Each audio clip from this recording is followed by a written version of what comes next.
Bueno, buenas tardes a todos. Muchísimas gracias por asistir al taller. Bueno, el que lo va a dar Cristian Álvarez, ingeniero agrónomo de la Facultad de Agronomía de la Universidad Nacional de La Pampa, máster en Ciencias Agrarias. Está cursando el doctorado en la Facultad de Ciencias Exactas, Física y Química de la Universidad Nacional de Río Cuarto desde marzo del año 2011, siendo en la actualidad el coordinador del Plan Nacional de Agua y Secano. Técnico extensionista de la Agencia de Extensión de General Pico en manejos de suelos y cultivos. También participa de asesoramiento y asistencia técnica de un grupo de productores de producciones extensivas e intensivas hortícolas.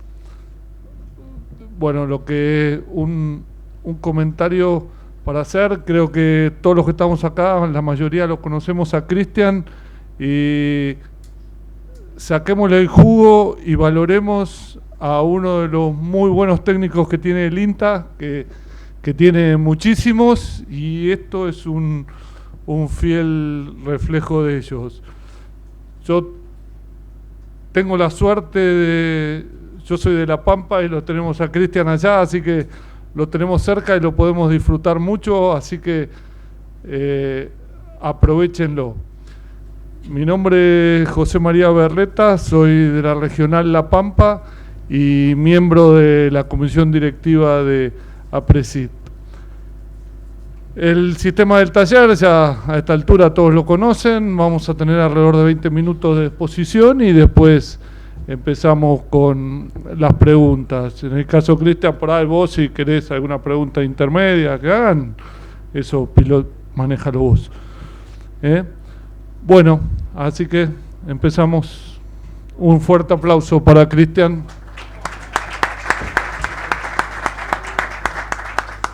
Bueno, ¿qué tal? Buenas tardes. Muchas gracias primero a la asociación. Segundo, a los que confiaron en que...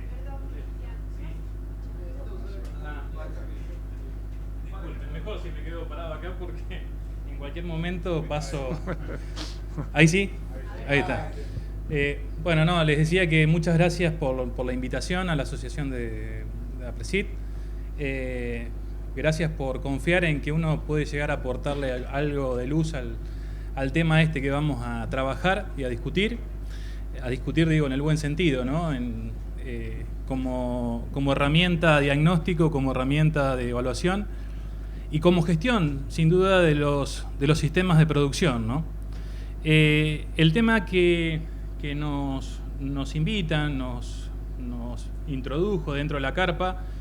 Tengo atrás la banda soporte, disculpen si por ahí no escuchan bien, espero que... No sé, ¿se escucha bien atrás? ¿Sí? ¿Me quedo tranquilo? Bueno, perfecto. No, como les decía, el tema que por ahí nos convoca es el tema de cultivos de cobertura, cultivos de servicios en escasez de agua, y la consigna era cómo ajustar manejo, ¿no? Acá les estoy presentando la principal arma que tenemos para defendernos un poco del agua. ¿No se la conocen todos? Ese arma que es tan potente y que nos da tantas satisfacciones cuando la empezamos a usar y empezamos a reconocer qué es lo que tenemos abajo, ¿no? Una de las cosas que yo siempre estoy mirando desde el tema del agua es que el agua en realidad puede ser que nos falte por volumen, pero muchas veces nos falta por cosas que nosotros no hacemos bien, y que el sistema obviamente nos premia con ese castigo indirecto, asociado principalmente a dos procesos importantes. Uno es el tema de la escasez, vamos a hablar de la escasez biológica, o sea, por falta de volumen, la escasez química, acuérdense de esas palabritas, y la escasez física. Una de los primeros atributos que tenemos sin duda en nuestros sistemas, y uno por ahí le llama arma potente y en realidad es un simple barreno, pero un simple barreno que nos permite reconocer algunos atributos y características de nuestros sistemas donde se apoyan nuestros puntos de producción. Este es el barrenito, es un barrenito que tiene 2 o 3 metros, depende del sistema de producción, depende del tipo de ambiente. Y yo ahí hice como una hoja de ruta, ¿no? Haciendo hincapié en algunos factores que me parecen interesantes introducir como discusión para ver cuándo estamos hablando de escasez de agua, ¿no? ¿Siempre es escasez por volumen o tenemos algunas otras cosas que nos hacen ruido? Y cuando hablamos de eso, hablamos principalmente, vamos a trabajar mucho sobre lo ambiental, sobre la parte de ambiente. Cuando hablo de ambiente hablo del suelo, hablo del efecto textural y la profundidad, hablo del estado físico, hablo del estado físico y químico de esos suelos.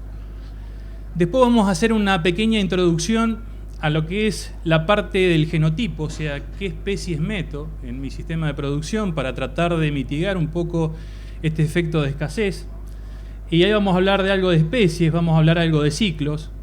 Y después nos vamos a meter realmente en el manejo, porque para introducirse en el manejo uno tiene que conocer algunas variables, y algunas variables importantes de los sistemas como son la parte ambiental. Y dentro del manejo vamos a hacer algo de hincapié principalmente en el momento del secado de estas especies invernales que estamos usando y que el Congreso viene discutiendo bastante, que son los cultivos de servicios o cultivos de cobertura, y vamos a trabajar un poquito de nutrición. Para introducirnos y para hacer un poco de hincapié en el arma principal que tenemos para definir si tenemos posibilidad de administrar agua o no tenemos posibilidad de administrar, es conocer qué tipo de ambientes tenemos, ¿no?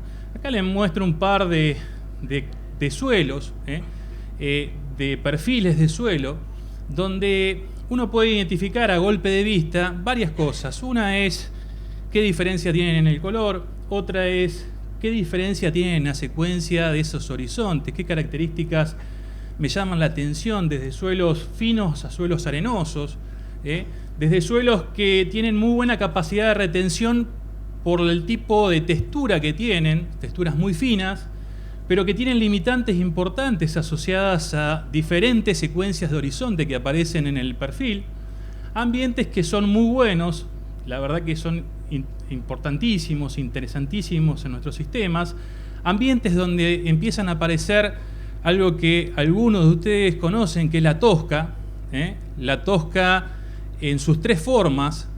Vamos a hablar de 3 formas de tosca: la tosca tipo plancha, la tosca o tosquilla que aparecen a determinadas profundidades en diferentes lugares de la región pampeana, y la tosquilla en forma de carbonatos. Una cosa que por ahí no la visualizamos porque no la podemos tocar, no la podemos moldear, o porque no la podemos cuantificar, pero que existen y que nos están trayendo algunos problemas asociados principalmente a la parte de agua. Suelos que texturalmente son muy arenosos, y que por más que tengamos todo el agua, que nos llueva todo el agua del mundo, nuestro suelo tiene determinada capacidad de almacenar, y esa es una de las desventajas de estos sistemas.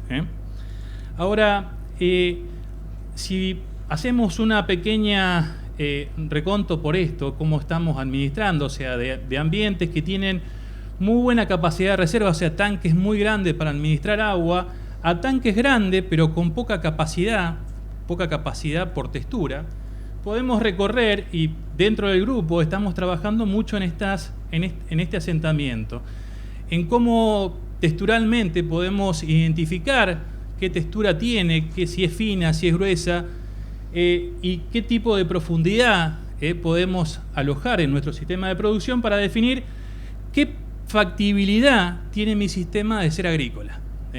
Entonces pasamos de ambientes muy arenosos, que necesitamos profundidad para obviamente poder administrar agua, a suelos finos, con poca espesor, que también son limitantes y muchos lo conocemos, muchos lo sufrimos en general por su variabilidad, pero que cuando tenemos un poco de espesor son suelos que se comportan desde el punto de vista productivo muy bien, porque tienen muy buena capacidad de retención o de administrar agua.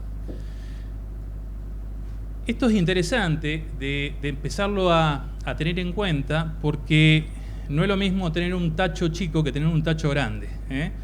Después vamos a ver las dificultades que tenemos para administrar el agua en esos tanques, ¿no? En esos tanques que muchas veces nos hacen ruido, y que frente a la escasez o frente a la demanda importante del cultivo sufren algunas cosas que vamos a visualizar por ahí con algunas fotos o con algunos componentes.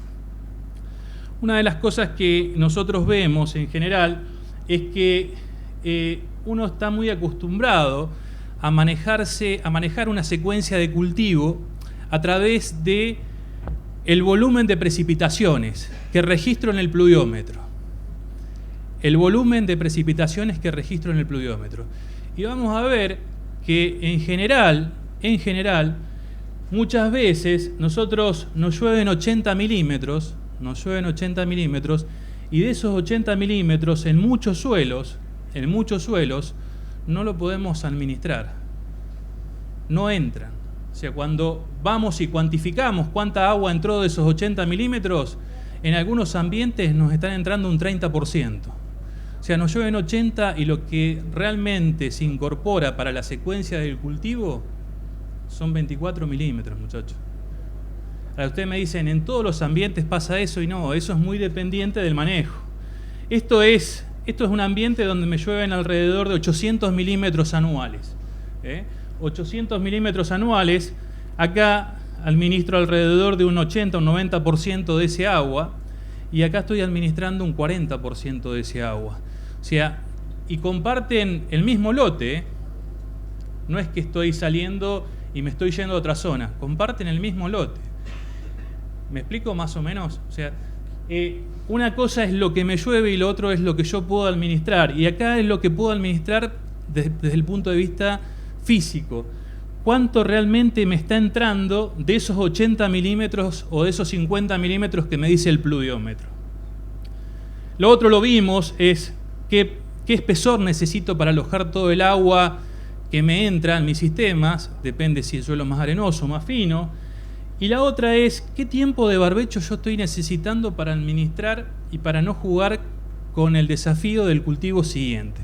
Y esa es un poco la tarea que vamos a recorrer ahora, pero que vamos a ver algunas otras cositas que pueden hacer ineficiente mi sistema de producción aún teniendo agua. Acuérdense, una es físico, el agua no está entrando bien, el agua se está localizando, me está encharcando. Me llueven 80 milímetros, acá me llovieron 120, acá me llovieron 10. Después ustedes ven, díganme por ahí si no es así, ven manchones dentro de los lotes, manchones donde las malezas se hacen fuerte y manchones donde el cultivo se hace fuerte. Eso puede ser una característica de nuestros sistemas. ¿Lo están viendo eso? Si lo están viendo, en realidad hay muchas cosas que debemos cuantificar para llegar a todo esto, pero uno puede empezar a través de lo visual, saber que empieza a tener algún tipo de conflicto en cuanto al manejo del agua, ¿no? Hablando. Fíjense, estas son situaciones de estos mismos, o sea, en diferentes estados. Esto es cuando se me seca esto y esto es cuando se me seca esto. No sé si ven diferencias ahí importantes. En uno empiezo a notar que hay estructuras laminares, en el otro hay un sistema de estructura más migajosa, más regular, más de captura, más de administración de ese agua. O sea, así como el agua entra fácil, el suelo la entrega fácil. Cuando yo tengo algún tipo de limitantes en superficie, generalmente tengo algún conflicto también para entregar ese agua, y eso es muchas veces lo que ustedes llaman el golpe de calor. ¿Se acuerdan? Eso, cuando tenemos esos 35, esos 40 grados de calor en la primavera, en el verano, que nos arruinan, por ahí acartuchan los cultivos. Sin duda que puede estar asociado no a la deficiencia por lo cual me llueve, sino por lo que puedo administrar en el momento de la captura de agua. Y ese es el fiel reflejo que tenemos de nuestros sistemas, ¿no? El agua acá debería entrar en forma vertical, si no tuviera ningún tipo de problema. Esto es lo que pasa en la mayoría de los sistemas. El agua entra en forma lateral a través de esa estructura laminar que se genera en superficie, Y lo que ustedes observan inmediatamente después de esas lluvias son encharcamientos temporarios que hacen que los sistemas sean ineficientes en el tema de captura de agua. La otra gran variable, y que muchas veces no hacemos nada porque nos han inculcado durante muchos años de que los barbechos son la solución de nuestro sistema de producción. ¿Es así? ¿Para qué hacíamos barbecho nosotros? Para juntar agua. Ahora, yo les voy a demostrar con datos de diferentes zonas del país, desde el norte hasta el sur, de que cuando nosotros queremos administrar ese agua que está entre el momento de la cosecha del cultivo de esta campaña y la siembra del cultivo siguiente, administramos en esas lluvias de 100, 200, 300 milímetros, depende de la zona, estamos administrando, en los mejores de los casos, esto es eficiencia en el eje de las I, y lugares, diferentes lugares del país. Vamos a algunos conocidos por nosotros, arenosos, que supuestamente no tendríamos que tener demasiados problemas. Y lo que estamos viendo es que cuando nos llueven esos 150, esos 200 milímetros en etapa de barbecho, de esos 200 milímetros, lo que nos dice esto es que en los mejores de los casos podemos administrar un 10%. Invertimos 6 o 7 meses de nuestros sistemas de producción sin hacer nada para administrar un 10% del agua. Hay ambientes dentro de esa zona que ganamos un 10% y hay ambientes de esa zona que estamos perdiendo un 13%. No sé si le dice algo eso. De los 200 milímetros esos que nos cayeron durante la etapa de barbecho, no solamente estamos perdiendo esos 200 milímetros, sino que estamos perdiendo agua que teníamos al momento de la cosecha del cultivo anterior. Y no hacemos nada porque nos dijeron de que los barbechos largos son importantes. Entonces vamos a tratar de cortar un poquito esa brecha. Hay lugares, por ejemplo, acá está Salvador Prieto, son datos de él, que no haciendo nada, en los mejores de los casos, no haciendo nada, está perdiendo un 5%. En los peores de los casos, está perdiendo un 50% por no hacer nada.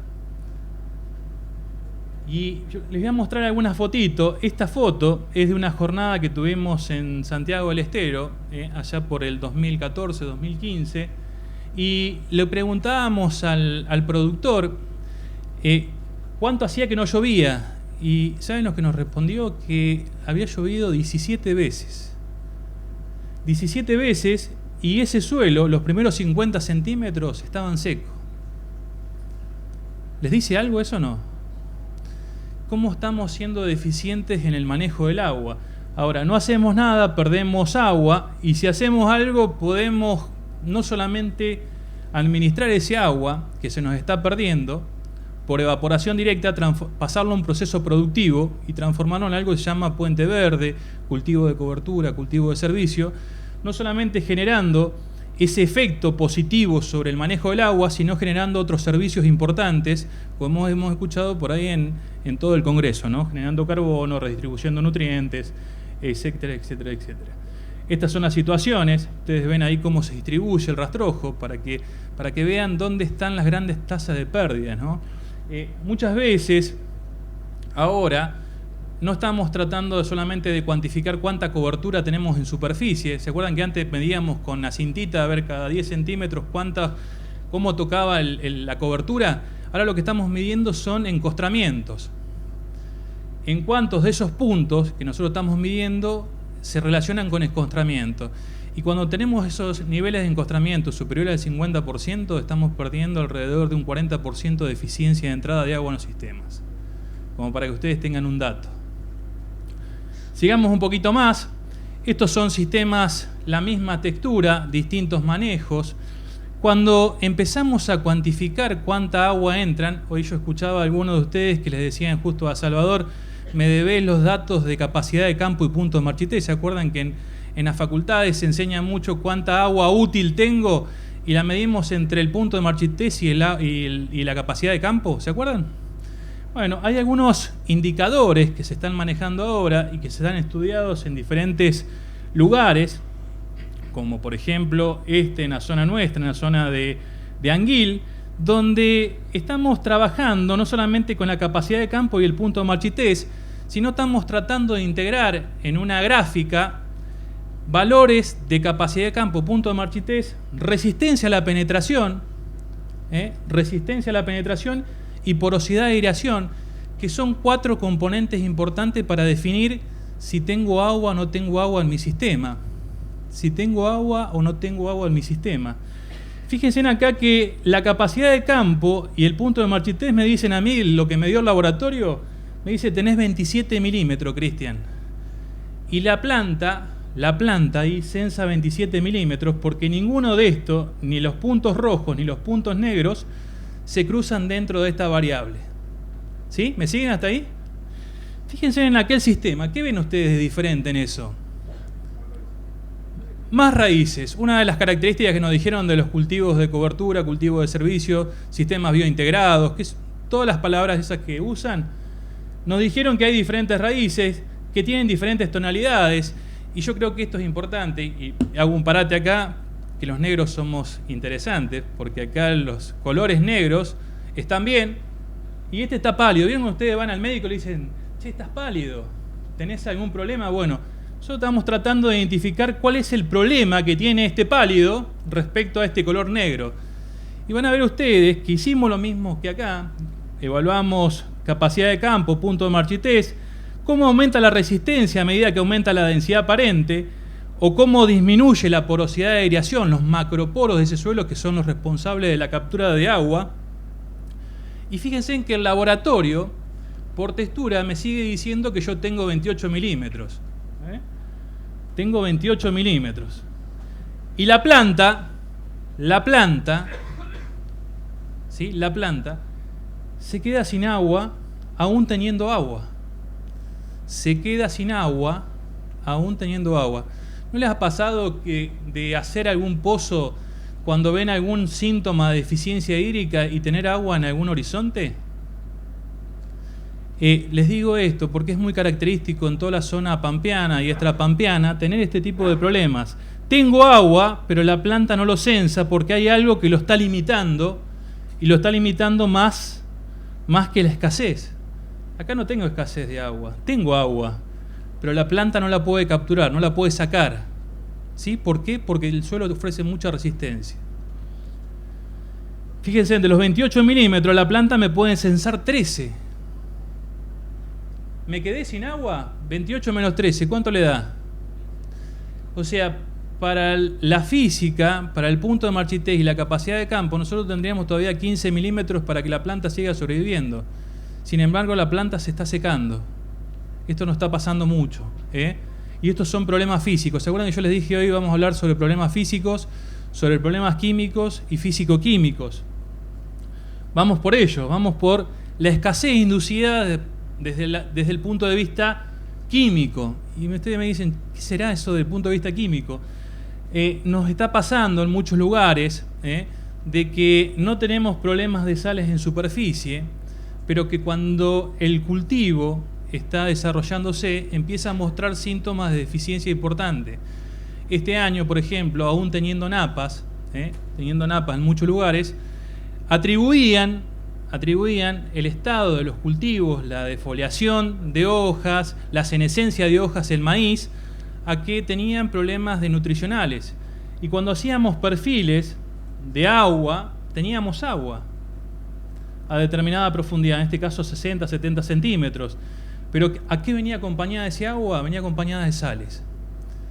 Ahí tenemos una escasez química, una escasez fisiológica inducida por una amiga nuestra que ascendió asociadas a los procesos de anegamientos que tuvimos en las últimas campañas, pero que no es nueva, esa sal está. Lo que no ha llegado a determinado punto del perfil para que la pudiéramos registrar. Una es la escasez química asociada a las sales solubles.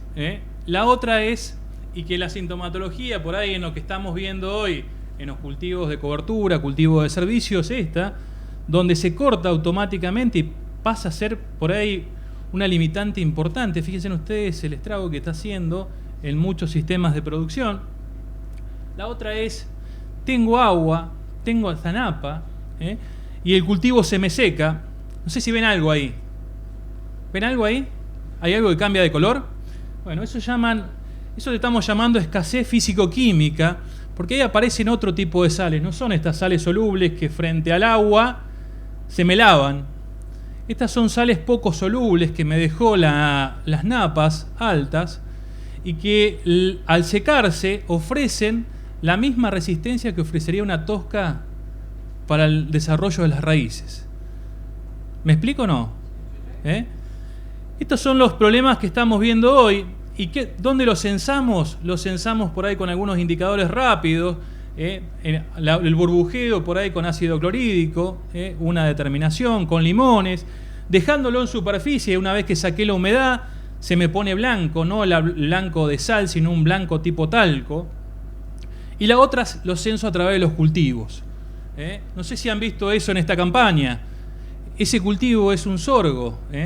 Si no se ve bien, es un sorgo. Y fíjense ustedes la diferencia en el desarrollo que tienen.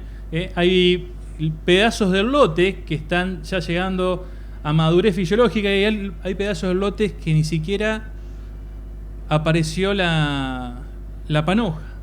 Nos pasó en soja también, fíjense ustedes en los cultivos de soja, no sé si lo han visto este año, pero está apareciendo mucho, y yo digo que no es solamente un problema de volumen de agua, sino hay también problemas asociados al suelo que no estoy reconociendo. Pueden ser físicos, pueden ser químicos, pueden ser físico-químicos. En algunos lugares los conocíamos a esto, en los overos, en los manchoneados del oeste de Buenos Aires. Esto se veía típicamente. Ahora en nuestra zona, en la zona arenosa, era difícil de verlo, y ahora lo estamos viendo con mayor frecuencia. ¿Qué estamos haciendo? Estamos poniéndole algún ponchito.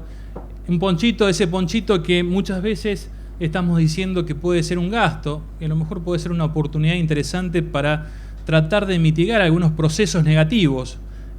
Fíjense que no estamos hablando de grandes cosas tecnológicas, estamos usando cosas que ustedes conocían de los sistemas de producción para atajar cosas negativas que nos ofrecen los excesos importantes de agua, salinización, encostramiento en superficie. Lo estamos cubriendo con eso. Estamos viendo esa cobertura, el impacto que tiene no solamente sobre el cultivo, aquí están viendo cuando estamos secando. Fíjense en el color de ese suelo, ese color blanquecino asociado principalmente a sales, o sales solubles o sales poco solubles.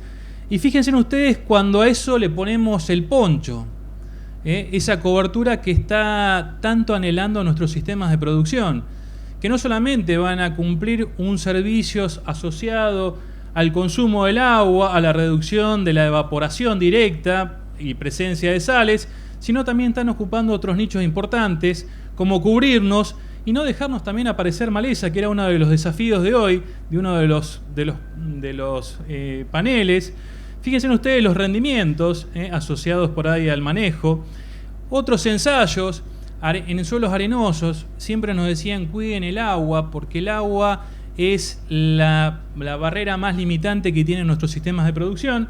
No les hicimos caso, somos por ahí los locos de los sistemas, porque decimos, tenemos que meter algo para que consuma, mientras los otros están cuidando el agua.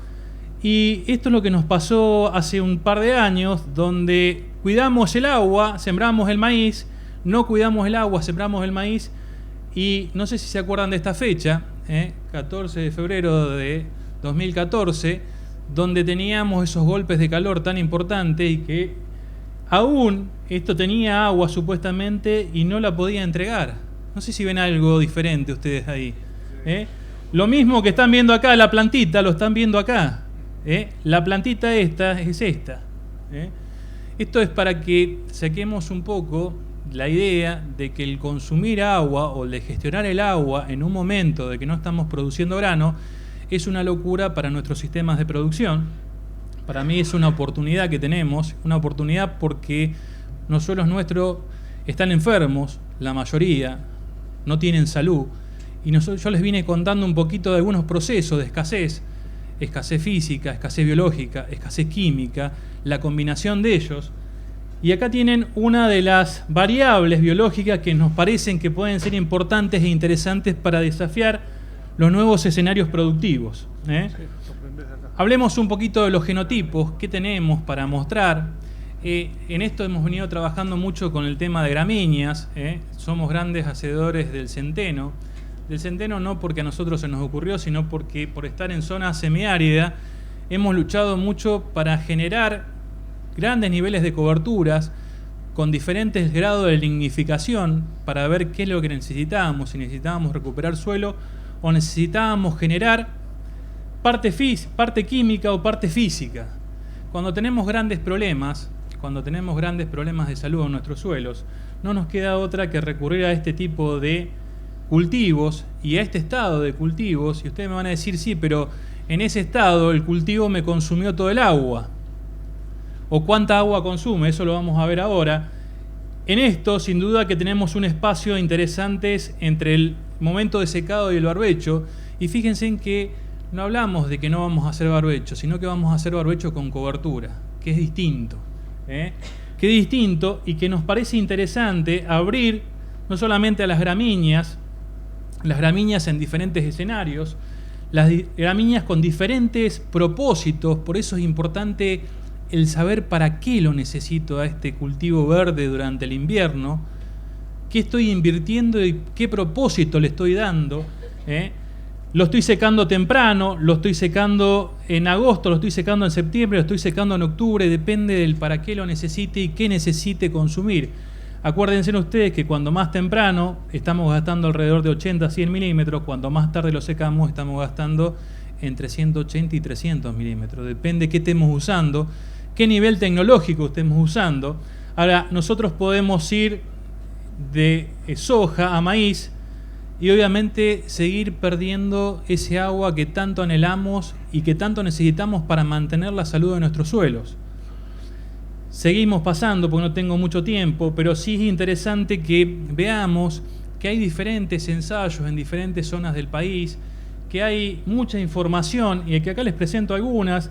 Decíamos, ¿cuál es el momento ideal para secar el cultivo de cobertura, en este caso tritical? Lo secábamos temprano, lo secábamos en una situación intermedia, en cañazón lo secábamos tarde, casi en formación de grano. ¿Cuánta agua necesitamos o cuánta agua le sacamos al cultivo siguiente? No sé si ustedes ven ahí las necesidades. O sea, no es que podemos producir en cualquier lugar y que no vamos a tener un efecto de demanda de ese cultivo, si no podríamos hacer cultivo de cobertura en el desierto y no lo vamos a poder hacer a eso. Ahora, yo lo que quiero que vean ustedes es que durante 9 años estuvimos haciendo esto y fíjense en ustedes los promedios de rendimiento del cultivo siguiente. No tenemos diferencias significativas. Diferentes estados, diferentes cultivos, centeno, cebadas, avenas, raigrases, triticales, escaso espiga embuchada, lo que consume, espiga visible, diferentes momentos fenológicos para cortar el cultivo, para ver cuánto me consumen o cuánto tengo que dejar y el por qué es necesario conocer esa demanda que tienen los diferentes cultivos. Y yo creo que esta fue una foto que a nosotros nos mostró muchas cosas interesantes. Y uno podría decir, si no tengo agua en el perfil o tengo muy poca agua en el perfil, ¿qué hago? ¿Siembro o no siembro?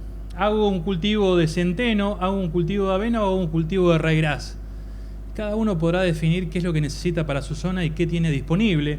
Pero saber que si nosotros, entre el agua que tenemos a la siembra, más la probabilidad de lluvias, estamos alrededor de 170, 180 milímetros, estamos produciendo alrededor de 1.800 kilos de ryegrass y alrededor de 4.200 kilos de centeno. Y ahí voy a tener que ver qué es lo que necesito yo, si necesito volumen, si necesito un cultivo que solamente haga o genere cobertura en un espacio determinado. Pero fíjense en que nos sorprendió el centeno porque no solamente se comportó bien en ambientes con limitantes hídricas, sino se comportó también muy bien en ambientes que tienen mucha agua. Centenos que nos pasaban la doble cabina, las chatas doble cabina. O sea que creo que son interesantes conocer cuánta agua necesito para generar determinada cantidad de materia seca. Depende el problema que quiera abordar, si es un problema de suelo, si es un problema de malezas.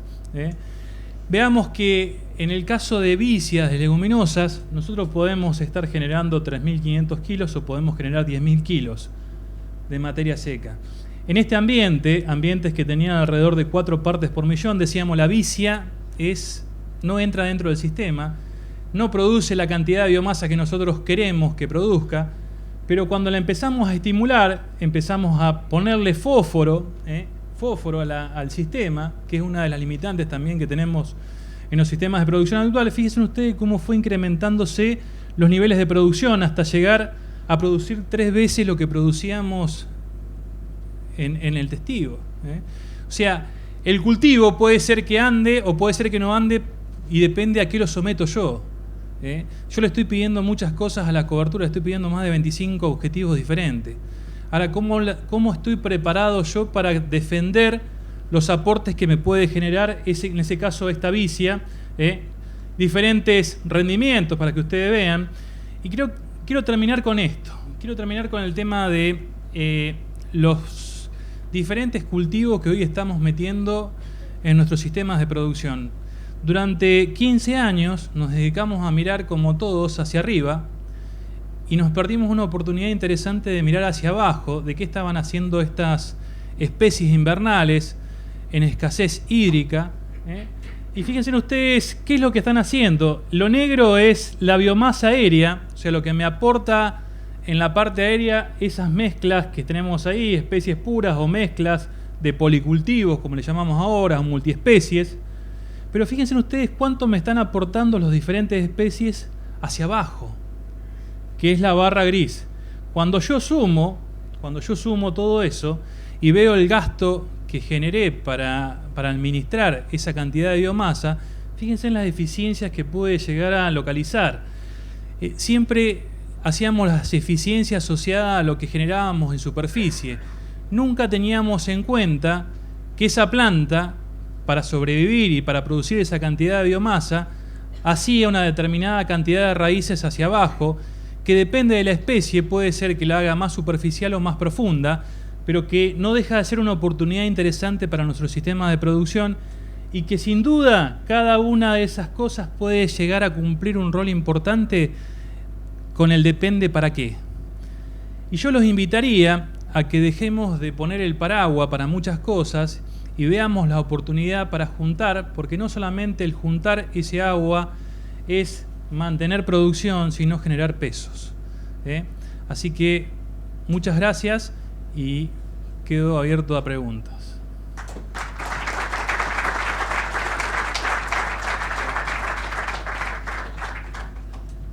Bueno, preguntas, van levantando la mano, les alcanzamos el micrófono y...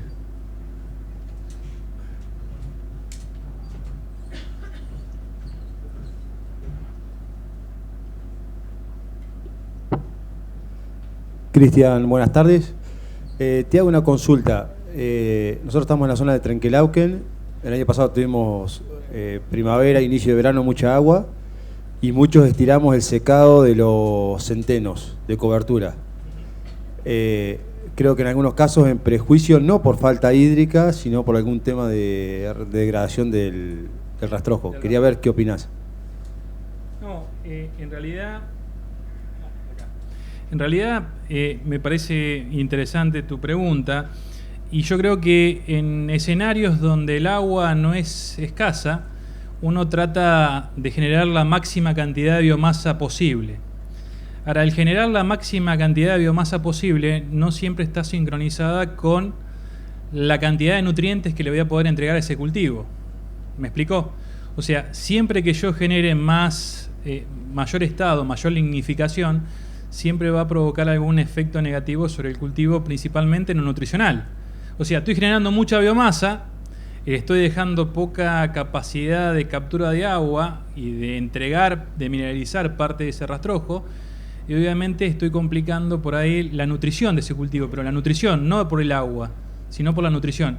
Y lo que estamos viendo en general es que cuando retrasamos mucho la fecha de secado, principalmente cuando vamos a cultivos de gramínea, estamos reduciendo la producción del cultivo principal entre 500 y 2.000 kilos, dependiendo obviamente del momento de secado, ¿no? Por eso es importante definir el para qué lo necesito.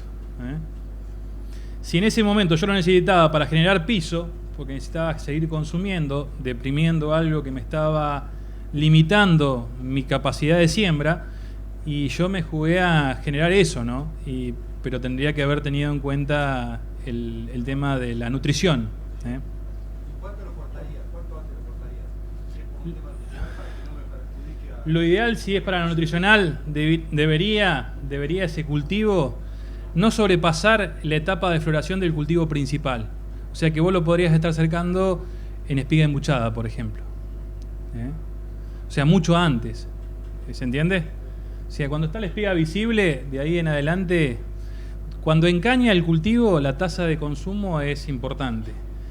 Cuanto más avanza ese cultivo, más aumenta la relación carbono-nitrógeno, por lo tanto, la tasa de liberación de ese nitrógeno, de ese azufre, de ese fósforo, de ese calcio, magnesio, todo lo que te pudo haber capturado esa planta para generar esa biomasa, la entrega es más lenta. Por lo tanto, si no la complementás con algo, por ahí te reduce. Bueno, vamos a una última pregunta porque estamos mal de tiempo. Buenas tardes. En el caso donde mostraste lo de Santiago del Estero en el aprovechamiento de agua y que nunca pasaba la positiva, era siempre, no me acuerdo si lo tenés por ahí, era menos 5 y después 50. Sí. La pregunta es, ¿cómo lo midieron? ¿Qué estrategia debería usarse pensando en de que vos tenés digamos, tus cultivos terminan en una época muy en el otoño, que ya te consumiste el agua de otoño y por ahí en primavera son erráticas con la lluvia, bueno. Claro. Sí, eso es una cosa que nos pasa en muchas partes del país, no solamente en Santiago del Estero, y lo que estamos tratando de incentivar para que se pueda implantar ese cultivo de cobertura, teniendo los beneficios. Uno ve generalmente un cultivo que no tiene mucho volumen en superficie, pero yo les puedo asegurar que ese cultivo que tiene 10 centímetros de desarrollo tiene 1 metro y pico, 2 metros de raíces. Esa es una. La otra es, estamos buscando sembrar anticipadamente antes de la cosecha del cultivo, tratando de evitar consumirme todo el agua y si no tenemos recarga después, no poder llegar a generar un cultivo de cobertura, cultivo de servicio. ¿En qué momento sería lo ideal? Por lo que me dice Salvador y por las cuentas que saca él de las posibilidades de precipitación en esa zona, estarían más o menos allá por febrero, ¿no? Uno podría hacer dentro de un cultivo de maíz una siembra aérea. Hoy tenés siembras aéreas con avión, siembras aéreas con altinas o con diferentes máquinas, a ver, ¿no? Nosotros plantamos el maíz el 15 de enero. Sí. En la zona de bandera. Sí. En febrero todavía no estoy en floración. Pero no hay problema, porque imagínate que vos estás boleando en esa época un cultivo que va a nacer y que no te va a generar ningún tipo de restricción. ¿Cuándo estás cosechando vos? ¿Cuándo llega a floración ese cultivo? ¿Y a fines de febrero? Fin de febrero. Por eso. Recién a fines de febrero va a estar naciendo, va a estar desarrollándose, va a estar dando su primera hoja. El nivel de consumo que te puede generar eso es nada. Te digo porque en muchos lugares lo que se está haciendo es aprovechando la refertilización de los cultivos de maíz en B6, B7, en eso se está mezclando avena cosechada ese año para poder implantar un cultivo de cobertura dentro del maíz, por ejemplo. O sea que hay diferentes estrategias, lo que obviamente hay que ajustar la técnica para cada una de las zonas y viendo cuál es la oportunidad que tengo de lograr las mayores precipitaciones, las mayores probabilidades de precipitaciones con la mayor temperatura para que ese cultivo tenga poder de sobrevivencia, ¿no? Muchas gracias. Bueno, estamos tiempo cumplido, así que le vamos a agradecer a Cristian. Cualquier pregunta,